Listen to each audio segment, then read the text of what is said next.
வணக்கம். இது தமிழ் டயலாக் 2.0. இன்னைக்கு எபிசோட பத்தி சொல்லணும் அப்டின்னா, எல்லாமே ப்ரமோ கன்டென்ட் மட்டும் தான். ப்ரமோ அளவுக்கு தான் கன்டென்ட்டே இருக்கு. எல்லாம் பிட்ஸ் அண்ட் பீஸஸா இருந்தது. ஃபர்ஸ்ட் டே அப்டிங்கிறதுனால போட்டோம். ஆனா, சிரிக்கிறதுக்கான இடங்கள் பார்த்தீங்கன்னா, நெறையவே இருந்தது. சம்பவங்களும் இருந்தது. அந்த சம்பவங்கள பார்ப்போம். ஃபர்ஸ்ட்டு பார்த்தீங்கன்னா, இங்க தர்ஷிகா வந்து சொல்றாங்க, முத்துவ வந்து யூஸ் பண்ணிக்கலாம். ஒற்றனா அப்டின்னு சொல்ட்டு. ஆப்வியஸா இந்த பக்கம் முத்துவ எடுப்பாங்க. இந்த பக்கம் ஜாக்லின எடுப்பாங்க அப்டிங்கிறது தான் எதிர்பார்ப்பு. ஆனா, அது 2மே இல்லாம வேற ஒண்ணு நடந்துட்டு இருக்கு போல இருக்கு. இங்க ஆண்கள் டீம்ல வந்து ஜாக்லின தான் ஃபிக்ஸ் பண்ணியிருக்காங்க அப்படின்னு நான் நினைச்சுட்டு இருந்தேன். பட் எபிசோட்ல வந்து இவங்க மஞ்சரி, ராணி இவங்கலாம் பேசும்போது, பவித்ராலாம் பேசும்போது வந்து, "இல்ல அன்ஷிதா தான்" அப்படின்னு சொல்லிட்டு அவங்க சந்தேகப்படுறாங்க. அது என்னன்னு தெரியல. அது லைவ் விஷயம் என்ன நடந்ததுன்னு தெரியல. அது அப்புறம் பார்ப்போம். பட் முத்து அப்படின்னு சொல்லும்போது நல்ல சாய்ஸ் தான். இருக்கிறது நம்பர் ஆஃப் பீப்பிள் கம்மி தான். அதுல கண்டுபிடிக்கிறாங்க இல்லங்கிறதெல்லாம் தாண்டி, அதை தாண்டி ஒரு சுவாரஸ்யமா பண்றதுக்கான விஷயங்கள் இருக்குல்ல. இதில கண்டுபிடிச்சுருவாங்க அப்படின்றது. அதெல்லாம் ரொம்ப ஈஸி கண்டுபிடிக்கிறது. இதே போல டாக் வந்து ஆண்கள் டீம்ல வரும்போது முத்து அதானே சொன்னாரு. கண்டுபிடிக்கிறதெல்லாம் கண்டுபிடிச்சுட்டு போட்டும். அதை தாண்டி ஒண்ணு பண்ணுவாங்க அப்படின்னு சொல்லிட்டு. ஸோ முத்துவே போட்டுருக்கலாம். ஆனா இவங்க பார்த்தீங்கன்னா சிவாவ போடுறாங்க. சிவா எப்படின்னு சொல்லிட்டு நமக்கு தெரியும்ல. அவரு ஒழுங்கா ப்ளேவே பண்ண மாட்டாரு. அவர தூக்கி பார்த்தீங்கன்னா ஒற்றனுக்கு போடுறாங்க. ஒற்றன் ஒற்றன் பார்த்த உடனே கண்டுபிடிச்சிடுறான். அவன் ஜெஃப்ரி. கண்டுபிடிச்சுட்டான். அங்க போயிட்டு என்ன பேசுறாங்கன்றதெல்லாம் ஒட்டு கேட்டு வரான். வந்ததுக்கப்புறம் இவங்க ஒரு ட்ராமா பண்ணாங்கல்ல, அது சிறப்பா இருந்தது. அந்த அவனே சிவாவே கூப்பிட்டு வச்சு, என்னப்பா உனக்கு யார் மேலயாவது டவுட் இருக்காப்பா?" அப்படின்லாம் விசாரிச்சாங்கல்ல, அதெல்லாம் சூப்பரா இருந்தது. அவரும் பார்த்தீங்கன்னா, இவங்க மேல டவுட்டு, அங்கருந்து வந்திருக்கிறாங்கல்ல, அவங்க மேல டவுட்டு அப்படின்ட்டு இருந்தாரு. "சொல்றா, சொல்றா, உருட்டுறா, உருட்டுறா" அப்படின்னு தான் இருந்தது. இது வந்து ஆப்போசிட் டீம்ல இருக்கிற சாச்சனா பார்த்துட்டாங்க, ராணி. இந்த பக்கம் பவித்ரா எல்லாரும் மஞ்சரி எல்லாம் பார்த்துட்டாங்க. ஐ மீன் மஞ்சரி பார்த்துட்டாங்க. பவித்ரா உள்ள இருந்தாங்கல்ல. ஸோ பார்த்துட்டு வந்து சொல்றாங்க, கண்டுபிடிச்சுட்டாங்க அவங்க அப்படின்னு சொல்லிட்டு. அதுக்கப்புறமும் ஸ்டோர் ரூம்ல போய் ரகசியம் பேசுறாரு இவரு. ரகசியம் பேசும்போது வந்து, அவங்க "என்னய்யா கண்டுபிடிக்கிறதா? வாய்ப்பே கிடையாது" அப்படின்லாம் சொல்றது இருக்குல்ல. இந்த மாரி கேரக்டர்லாம் வந்து அரிதினும் அரிதா தான் நம்ம பார்க்க முடியும். "நீ ஒரு ரேர் பீஸுப்பா" அப்படின்னு தான் நமக்கு சொல்ல தோணுச்சு. ஸோ இவரு இந்த பக்கம் அப்படின்னா, ஃபர்ஸ்ட் ஸ்டார்ட்டிங்லயே திருடுறது அப்படிங்கிறது வந்து சீக்ரெட் டாஸ்க்ல தான் வரும். ஃபர்ஸ்ட்டு வேணாம் அப்படின்னு சொல்லிட்டு இவரு ராயான் சொல்றாரு. ஆனா, இல்ல எடுத்துடலாம் அப்படின்னு சொல்லிட்டு செங்கோல வந்து எடுத்துடுறாங்க. செங்கோல மீட்கிறதுக்கு பார்த்தீங்கன்னா, மஞ்சரி ஏதாவது திட்டம் போட்டிருக்கலாம். பிளான் பண்ணி யாரையாவது அனுப்பியிருக்கலாம். இல்ல தர்ஷிகாவே கூட அனுப்பியிருக்கலாம். அத விட்டுட்டு அவங்க நேரடியா உள்ள வராங்க. சரி நேரடியா உள்ள வந்தாங்க. அந்த பக்கம் ராணுவம் பார்த்துட்டாரு, மாட்டிக்கிட்டாங்க. மாட்டுனதுக்கு அப்புறம் வந்து அது உளவு பார்க்க வந்தேன். தளபதி வந்து வரலாம். நீங்களும் வரலாம். வந்துட்டு போலாம். அப்படிங்கிற மாரி ஏதோ ஒரு ஒப்பந்தம் போட்டு அத கரெக்ட் பண்ணியிருக்கலாம். பட் மஞ்சரி அதெல்லாம் பண்ணல. உடனே இவங்களும் பார்த்தீங்கன்னா கலாய்க்க ஆரம்பிச்சுட்டாங்க. அதுக்கப்புறம் தர்ஷிகாவ கூப்பிட்டு அவங்களுக்கு பனிஷ்மென்ட் அப்படின்னு சொல்ல, இதெல்லாம் கலாய்க்க ஆரம்பிச்சதுக்கப்புறம் பார்த்தீங்கன்னா, மாத்தி மாத்தி கலாய்ச்சிட்டு இருந்தாங்க. கலாய்க்கும்போது எனக்கு திடீர்னு விஜய் சேதுபதி தான் ஞாபகம் வந்தாரு. போன வாரம் தானே சொன்னாரு, "உங்களுக்கு ஒரு டாஸ்க்ன்னு ஒண்ணு குடுத்தா, ஈகோ வந்துருது வெளில. நீங்க விளையாட மாட்றீங்க." அப்படின்லாம் சொன்னாரு. மறுபடியுமாடா அதே டயலாக்க வந்து அவரு சொல்ல, திரும்பவும் நாங்களும் அதே கேட்கணுமா? அப்படின்னு தான் எனக்கு தோணுச்சு. ஒரு ஜஸ்ட் ஒரு ஃபன்னா பார்த்துட்டு, அதுக்கப்புறம் ப்ளே வைஸ் போயிட்டுருக்கலாம். ப்ளே பண்ணாம நேரடியா அட்டாக் அப்படிங்கிறது, ஜெஃப்ரி தம்பியும் பார்த்தீங்கன்னா, கொஞ்சம் எக்ஸ்ட்ராவே போயிட்டாரு இங்க. அதனால தான் அவங்களும் அங்க ப்ரமோல பார்க்கும்போது சாச்சனா வந்து சொல்லிட்டுருந்தாங்கல்ல, இவங்களும் திருப்பி கலாய்ச்சிருக்கிறாங்க. கலாய்க்காமலாம் இல்ல. இவங்களும் கிடைக்கிற கேப்ல பண்றாங்க. ஆனா என்ன ஆண்கள் கொஞ்சம் அதுல வல்லவர்கள்ல. ரொம்ப அதிகமாவே அவங்க போறாங்க. போனதுக்கப்புறம் எல்லாம் முடிஞ்சதுக்கப்புறம் சாச்சனா குடுத்த ரியாக்ஷன்லாம் இருக்குல்ல, அதெல்லாம் ஓவரா இருந்தது. ப்ரமோல பார்த்து ஏதோ பெரிய சம்பவம் இருக்கு அப்படின்னு நெனச்சோம். அப்படியெல்லாம் ஒண்ணுமே இல்ல. காலையில வந்த ஃபர்ஸ்ட் ப்ரோமோக்கும் என்ன சம்மந்தம் இருக்கு அப்படின்னு தெரியல. எபிசோட்ல அது இல்லவே இல்ல. அது ஒரு காமெடியா இருந்ததுன்னு வச்சுக்கங்களேன். ஸோ அந்த ப்ளே வந்து பண்ணியிருக்கலாம். இதுக்கப்புறம் இந்த சவுண்ட் போறாங்கல்ல, சவுண்ட் பண்றதெல்லாம் நார்மலா இவங்கலாம் சொர்ணாக்கா மாரி எல்லாரும் பார்க்கும்போது கிராஸ் பண்ணிட்டு, அப்படி கத்துறதுக்கு தான் சவுண்ட் லாய்க்கு. இந்த மாரி ப்ளேக்கெல்லாம் லாய்க்கு இல்ல அப்படின்னு சொல்லிட்டு நல்லாவே தெரியுதுல்ல. சவுண்ட் போம்போது போயிட்டு ஒளியிறாங்க. ஜெஃப்ரி நேரா போயிட்டு அந்த ஸ்க்ரீன் பின்னாடி இருக்கிற சவுண்ட புடிச்சு கைய புடிச்சு இழுத்துட்டு வந்துட்டுருக்கான். இதுக்கு எதுக்கு போனோம்? அங்க போயிட்டு அதுல ஒரு ஒண்ணும் பெர்ஃபார்ம் பண்ண முடியலன்னா, உடனே ஒரு சிம்பத்தி கார்ட் எடுத்துருவாங்கல்ல. அது நல்லா தெரிஞ்சது பாருங்களேன். இங்க சுவாரஸ்யமா ஒண்ணு பண்றேன்னு சொல்லிட்டு உள்ள போறாங்க. அது வொர்க் அவுட் ஆவல கண்டுபிடிச்சுட்டாங்க. இப்ப உடனே பார்த்தீங்கன்னா, குச்சி குச்சின்றாங்க. செங்கோலுன்றது தெரியாதா? குச்சி குச்சின்றாங்க. இதுக்கு அவங்க கலாய்க்கிறாங்க. கலாய்ச்ச செங்கோல் கூட தெரியல. இதெல்லாம் ஒரு நாடு அப்படின்னு கலாய்க்கிறாங்க. ஆமா கலாய்ப்பாங்க. உடனே பார்த்தீங்கன்னா, இவங்க என்ன தெரியலன்னா நீங்க சொல்லிக் குடுக்கணும். உடனே விக்டிம் கார்ட் எடுக்குறாங்க இவங்க. அடேங்கப்பா சவுண்டு! இங்க வந்து சிவகுமார விட பயங்கர ரேர் பீஸுங்க இந்த சவுண்டு. உடனே எடுக்குறாங்க பாருங்க சிம்பத்தி கார்டு. தெரியலன்னா சொல்லிக் குடுக்கணும். அத வச்சு அவமானப்படுத்துறீங்க, அசிங்கப்படுத்துறீங்க. அடேங்கப்பா! இவங்க என்ன பண்ணாங்க? இவங்க மத்தவங்களெல்லாம் விடுங்களேன். ராணுவ பண்ணதெல்லாம் இவங்க விடுங்களேன். சாச்சனாக்கு இவங்க வரவேற்புல வந்து சொன்னாங்கல்ல, அது புகழ் பாடுவாங்கல்ல. அப்படி என்ன புகழ் பாடுறதுக்காக இருந்தாங்க தெரியுமா இவங்க? அதுக்கப்புறம் அத மாத்துனாங்க. ஃபர்ஸ்ட்டு வந்து அவங்க ஓடுவதில் வேகம். ராணி பார்த்தீங்கன்னா, ஓடுவதில் வேகம், சாப்பிடுவதில் விவேகம் அப்படின்னு சொல்லிட்டு இவங்க கண்டுபிடிச்சு வச்சிருக்காங்க. அதுல என்ன இருக்கு? காமெடி இருக்கா? வன்மம் இருக்கா? வன்மம் தானே இருக்கு. அப்ப கூட அந்த சர்க்கரைய போட்டாங்க. சர்க்கரைக்கு அப்புறம் ஒரு கரெக்ட் பண்ணக்கூடிய ஒரு லைக்க போட்டாங்க. மக்கள் எதிர்பார்ப்பது அதாவது மக்கள் எதிர்பார்ப்பது அக்கறை, ராணிக்கு பிடித்தது சர்க்கரை. என்னது இது? அதுக்கப்புறம் கடைசி லைன் பார்த்தீங்கன்னா, இளம், இனிப்பு, சிங்கம் ஏதோ ஒண்ணு போட்டாங்க. பட் வந்து இந்த சாப்பாடு விஷயம் வந்து அதுல போட்டது மஞ்சரியும், பவித்ராவும் ஒத்துக்கல. சாப்பிடுவதில் விவேகம், இல்ல இது நல்லாருக்கும் போடலாம் போடலான்னாங்க. அது வந்து மார்க்கிங் தானே அது. ராணியே இவங்க மார்க்கிங் தானே பண்றாங்க. இங்க மட்டும் யாராவது இவங்களுக்கு தெரியலன்னு சொல்லிட்டா உடனே அசிங்கப்படுத்துறீங்க, அவமானப்படுத்துறீங்க அப்படின்லாம் விக்டிம் கார்டு எடுக்கிறது. மொத்த பிளேவும் இந்த ஒரு சின்ன எபிசோட்ல, சின்ன போர்ஷன்ல வெளிய வந்துருச்சுல்ல. கன்டென்ட் பண்ணல தெரியலன்னா உடனே விக்டிம் கார்டு எடுத்துற வேண்டியது தான். ரொம்ப ஓப்பனா எக்ஸ்போஸ் ஆயிட்டாங்க. இப்ப அடுத்து அந்த நாமினேஷன் ஃப்ரீ பாஸ் டாஸ்க். அது எதுக்கு இப்ப வச்சாங்க அப்படின்னு தான் நான் யோசிச்சுட்டு இருந்தேன். உள்ள கன்டென்ட் இல்லப்பா, வேற என்னப்பா பண்றது அப்படின்னு சொல்லிட்டு வச்சுட்டாங்க போல இருக்கு. தீபக் அவருக்கான ஏரியா அது. ஜிகேல அவர் ஏற்கனவே பார்த்தீங்கன்னா, அவர் தான் நல்லா பெர்ஃபார்ம் பண்ணாரு பெண்கள் டீம்ல இருக்கும்போது. இப்பவும் இதில நல்லா பெர்ஃபார்ம் பண்ணி 17 பாயிண்ட் 20க்கு அவங்க 11 தான் எடுத்தாங்க. இப்ப இதுக்கு தனியா டாஸ்க் வைப்பாங்க. 4 படிக்கட்டு தான் நம்ம படியா பார்க்கும்போது, இப்ப மேல டாப்ல இருக்கிறது கணக்குல வராது அப்படின்னு பார்த்தா, 5 படிக்கட்டு அப்படி சொல்லிட்டு பிக் பாஸ் சொல்றாரு. இது எப்ப டாஸ்க் வைப்பாங்க? அதையாவது வைக்கலாம்ல அப்படின்னு பார்த்தா, அந்த நாமினேஷன் ஃப்ரீ பாஸ் டாஸ்க் வச்சாங்கல்ல, இதே தான் அந்த டாஸ்க்கும் அப்படின்னு சொல்லிட்டு அதுல முதல் படி ஜெயிச்சிட்டீங்க அப்படின்ட்டாரு. அடுத்து கைவினை பொருட்கள். அதுல வந்து முத்து ஒரு காமெடி பண்ணிட்டு இருந்தாரு. அங்கருந்து போய் சுட்டு எடுத்துட்டு வந்துலாம் அந்த பாக்ஸுக்குள்ள வச்சாங்க. கடைசியா எடுக்கும்போது இவங்க வர்ஷினி பார்த்துட்டாங்க. ஸோ பார்த்ததுக்கு அப்புறம் பார்த்தீங்கன்னா, இவங்க ஒத்துக்கல அப்படின்லாம் சொல்லிட்டு ஒண்ணு பண்ணிட்டு இருந்தாங்க. அத விக்கும்போது பார்த்தீங்கன்னா, பிக் பாஸே கடுப்பாயிட்டு வார்ன் பண்றாரு. "எப்பா 10 நிமிஷம் தான் கப்பல் கிளம்பிடும். நீ எல்லாத்தையும் டீட்டெயிலா எக்ஸ்பிளைன் பண்ணிட்டு இருக்க. போதும்பா, வேணாம்ப்பா" அப்படின்னு சொல்லிட்டு பிக் பாஸே கேட் போடுற மாரி இருந்தது. "முத்து குடுத்துரு முத்து" அப்படின்னு சொல்லிட்டு தீபக் பார்த்தீங்கன்னா படபடப்பாயிட்டாருங்க. அப்பவும் கொஞ்சம் டீட்டெயிலா தான் நான் சொல்லுவேன் அப்படின்னு சொல்லிட்டு முத்துக்குமரன் சொன்னதெல்லாம் காமெடியா இருந்தது அங்க பார்க்கறதுக்கு. இவரு மனநலம் பாதிக்கப்பட்ட கேரக்டர் எடுத்திருக்காரு. ஆரம்பத்திலே இங்கிருந்து அங்க போறாரு. ஏதோ சுவாரஸ்யமா தான் பண்ணுவாருன்னு பார்த்தா, பெருசா இல்ல மாட்டிக்கிறாரு. மாட்டுனதுக்கு அப்புறம் ஒரு போர்ஷன் இருந்துச்சு. அது லைவ்ல வந்தது. அது எபிசோட்ல போடல. போட்டிருக்கலாம். அதாவது காமெடியா இருந்திருக்கும். என்னன்னா, எங்க ஒளிஞ்சிருக்கிறான்னா, அந்தப்புறத்துல ஒளிஞ்சிருக்கிறான் அப்படின்னு சொல்றதுக்கு பவித்ரா பார்த்தீங்கன்னா, அந்தரங்கம்ன்றாங்க. அந்தரங்கத்தில் இருப்பான் அப்படின்னு சொல்லிட்டு, "என்னது அந்தரங்கமா?" அப்படின்னு சொல்லிட்டு நம்ம பார்க்குறோம். இவங்க சாச்சனா வந்து, "அப்படின்னா என்னன்னு?" கேட்குறாங்க. அந்தரங்கம்ன்னா என்னன்னு சாச்சனாக்கு தெரியாதாம். ஐயோ! சரி இவங்கள தான் தெரியலன்னு பார்த்தா பக்கத்துல சவுண்டு. அவங்க அதுக்கும் மேல இல்ல. அவங்க செங்கோலைய குச்சின்றவங்க. அவங்க வந்து அந்தரங்கம்ன்னா தூங்குற இடம் தானே அப்படின்னு அவங்க. இல்ல அந்தரங்கம்ன்னா கெட்ட வார்த்தை அப்படின்னு சொல்லிட்டு பவித்ரா சொல்லிட்டு, அது தூங்குற இடத்துக்கு வேற ஏதோ ஒரு பேர் இருக்கு அப்படின்லாம் சொல்லிட்டு இருந்தாங்க. அதெல்லாம் காமெடியா இருந்தது. இந்த பக்கம் பொறுப்பேற்க அந்த உரை நிகழ்த்துறாங்கல்ல, அதிலேயே பார்த்தீங்கன்னா ஒரு காமெடி. இந்த அம்மா வந்து ஏற்கனவே ராணியா தானே வாழ்ந்துட்டு இருக்கிறாங்க. நார்மலாவே. சாச்சனா. இவங்க பார்த்தீங்கன்னா, நீங்க உரையாற்றுவார்கள் அப்படின்னு சொல்றாங்க.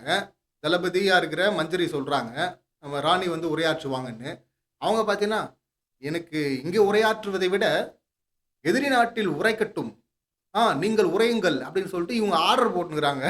எதிரி நாட்டுக்கு. அம்மா ஆர்டர்லாம் உன் நாட்டுக்கு தாம்மா போட முடியும். இது வேற நாடுமா அப்படின்னு சொல்லிட்டு அங்கேயே தீபக் நோஸ் கட் குடுத்தாரு. இந்த பக்கம் இவன் ராணுவ பேசுறான்னா, அவன் சொல்றான், "எதிரி நாட்டை வந்து மீட்போம்" அப்படின்னு தானே சொல்லணும். "எதிரி நாட்டு மகளிர் அணியை மீட்போம்" அப்படிங்கிறான் அவன். அவன் ஃபோக்கஸ் ஃபுல்லா பார்த்தீங்கன்னா எங்க இருக்குன்னு. இதுல கடைசியில பண்ணான் பாருங்க. வாயே தொறக்கல, பேசவும் முடியல. பெரிய ஸ்பேஸ் குடுத்துருக்காங்க. தமிழ் வரல. இதுல நடிகன்னு வேற வந்திருக்கிறான். படம் வேற நடிச்சுட்டு வந்திருக்கிறானா. இதெல்லாம் கால கொடுமை. முன்னலாம் வந்து யூசுவலா பெண்கள் தான் பார்த்தீங்கன்னா, ஹீரோயினா வரவங்களுக்கு தான் தமிழ் தெரியாது. அவங்களுக்கு தங்கிலீஷ்லயே டயலாக் வேற எழுதி குடுக்கணும் தனியா. அத பெர்ஃபார்ம் பண்ணுவாங்க. அப்புறம் டப்பிங் யாருனா பண்ணுவாங்கன்னு வச்சுக்கங்களேன். ஹீரோக்களுக்கு எல்லாருக்குமே தெரியும் தமிழ். ஆனா பார்த்தீங்கன்னா, இவருக்கு எதுவுமே தெரியலையாம். அவரு பயங்கர சொதப்பல். எல்லாத்துக்கும் மேல டாஸ்க்கு நிறுத்திட்டாங்க. நிறுத்துனதுக்கு அப்புறமா அந்த சாச்சனா போய் தேடுனதெல்லாம் வந்து, "நீ எப்பவுமே வந்து கட்டத்துக்குள்ள விளையாட மாட்டியாம்மா? இல்ல ரூல்ன்னு ஒண்ண வந்து ஃபாலோ பண்ண மாட்டியா?" அப்படின்னு தான் நம்ம கேட்க தோணுச்சு. அது இயல்பாவே இருக்கு ரூல் பிரேக்கிங் அப்படிங்கிறது. இங்க எப்படி சவுண்டுக்கு ஒண்ணு இருக்கோ ஒரு டைப் ஆஃப், அதே போல இந்த சாச்சனாக்கு இருக்கு. ஏற்கனவே மாட்டினதுலேயே பார்த்தீங்கன்னா விஜேஎஸ் வச்சு செஞ்சுருக்கணும். இப்போ பார்த்தீங்கன்னா அதே தான். காலையில் ஃபஸ்ட்டு ப்ரோமோவும் பார்த்தீங்கன்னா டாஸ்க்குக்கு முன்னாடி இவங்க கிச்சன் இன்சார்ஜ் அதுக்கு தான் பனிஷ்மெண்ட் கொடுக்கணும். ஆனால் பார்த்தீங்கன்னா இவங்க டாஸ்க்கு உள்ளே வந்து இது ஆரம்பிச்சிருச்சு. ஆரம்பிச்சோன்னா ராணியா பனிஷ்மெண்ட் கொடுக்க வராங்க. இப்பவும் பார்த்தீங்கன்னா எல்லாம் டாஸ்க்லாம் நிறுத்தி வச்சிருக்கிறாங்க. அப்போ போய் காணாமல் போன செங்கோலை தேடுறாங்களாம். அப்புறமா போய் தேடி ஏதோ எடுத்துகிட்டு வந்துட்டாங்க, ஒளிச்சு வச்சாங்க பதட்டத்தில். எல்லாம் சரி ஏதோ போயிட்டு இருக்கு, பஞ்சாயத்து ஆக போகுதுன்னு பார்த்தா அவங்க ஆணையே பிடுங்கிருக்க தேவையில்ல, நேராக இவங்ககிட்ட கூப்பிட்டுருக்கலாம் போலுது இந்த ராணுவ. ஆனால் எவ்வளோ பேக்கு முட்டாலாம் வந்திருக்கிறாங்க. இந்த மாதிரி ஒரு முட்டாளை வந்து இதுவரை பிக் பாஸ் சீசன் பார்த்ததே இல்லை அப்படின்னு சொல்லலாம். பவியால் தான் இவன் நாசமாக போகிறான் பாருங்களேன். ரெட் கார்டு வரை போகிறதுக்குள்ளான தகுதி மொத்தமும் இருக்குது. நிச்சயமாக பவியால் இது காலியாக போகுது இந்த பீஸ் அப்படின்னு தான் எனக்கு தோணுது. ஏங்க அவங்க சொல்கிறாங்க மஞ்சரி ஒரு ப்ளே பண்ணாங்க, அதில் நான் கேப்டனாகவும் சொல்கிறேன் அப்படின்னாங்க. அது தப்பு. அதை நம்பி போனால் அது வேணும் நாளைக்கு கொஷின் கேட்டால் வந்து இல்லை காமெடி அப்படின்ட்டுருவாங்க. இங்கேயே சொல்லிட்டாங்க லாஸ்ட்டில். கேப்டனாகவும் சொல்கிறப்போ எடுத்துகிட்டு வாங்க அப்படின்னா, இங்கே சாச்சனா ஒன்று எடுத்துகிட்டு வந்து கொடுக்குறாங்க, நானும் ஒன்று எடுத்துகிட்டு வரேன்னு எடுத்துகிட்டு வரேன், எல்லாம் எடுத்துகிட்டு வாங்க ஸ்டோர் ரூமில் வைக்கணும்னா மொத்தமாக எடுத்துகிட்டு வந்து கொடுத்துட்டு இருக்கிறான். இவங்க கொடுக்கறதுக்கு முன்னாடியே பவி கீழே ஊந்து சிரிக்கிறாங்க, தலைகாண்டி எடுத்து வாயில் மூடிக்கிட்டு மூஞ்சை மூடிக்கிட்டு சிரிக்கிறாங்க. அதை பார்த்தாவது சுதாரிக்கணும்ல.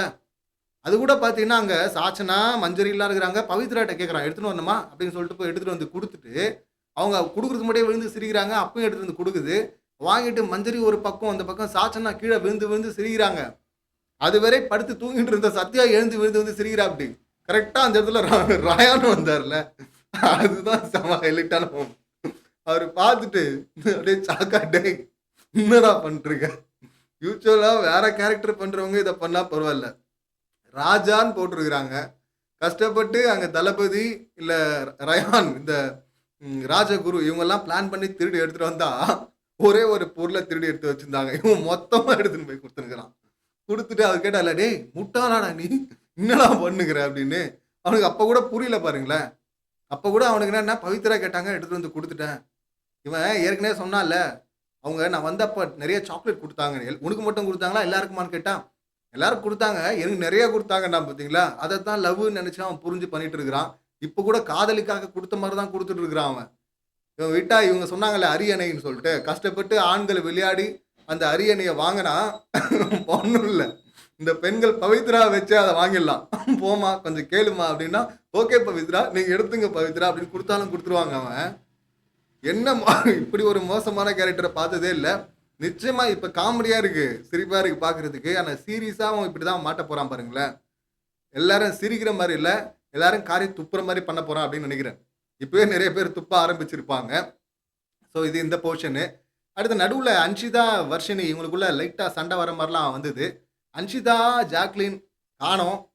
அவங்க ஒரே இடத்துல தான் வந்தாங்க. இவங்க என்ன ஒற்றன் வேலையாக பார்த்தாங்கன்னு தெரில, நமக்கு அது காட்டவே இல்லை.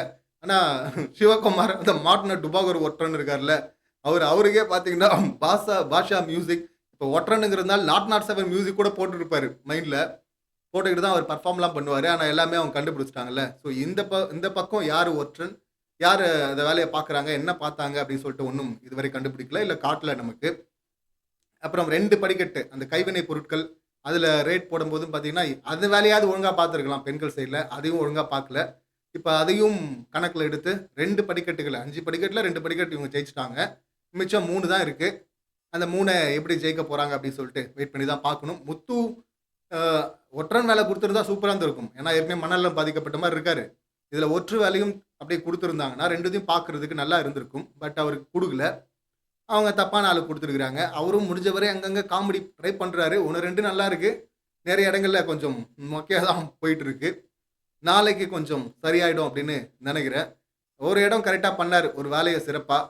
ஒன்று வந்து இந்த சாச்சனா வந்து கடைசியாக முடிஞ்சதுக்கப்புறம் நீங்கள் மார்க் பண்ணுறீங்க, என்ன இப்படி கிண்டல் பண்ணுறீங்க அப்படின்னு சொல்லிட்டு விக்டிம் கார்டு எடுக்கும்போது, நீங்கள் பண்ணலையா, நீங்கள் பண்ணீங்கல்ல, ஒரு முறை சொன்னதுக்கப்புறம் ரிப்பீட் பண்ணமா, ஏமா பாட்டின்னு சொல்லாமல் என்ன பண்ணுவாங்க.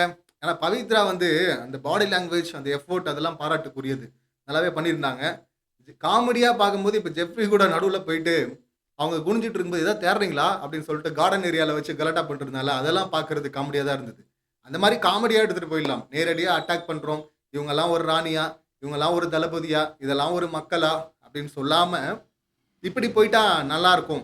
ப்ளேவாக போனால் நல்லாயிருக்கும், பார்க்குறதுக்கு இன்ட்ரெஸ்டிங்காக இருக்கும். அதை ட்ரை பண்ணுறாங்களா அப்படின்னு சொல்லிட்டு பார்க்கணும். கண்டிப்பாக ஒரு சீக்ரெட் டாஸ்க் வைப்பாங்க அப்படின்னு நினைக்கிறேன்.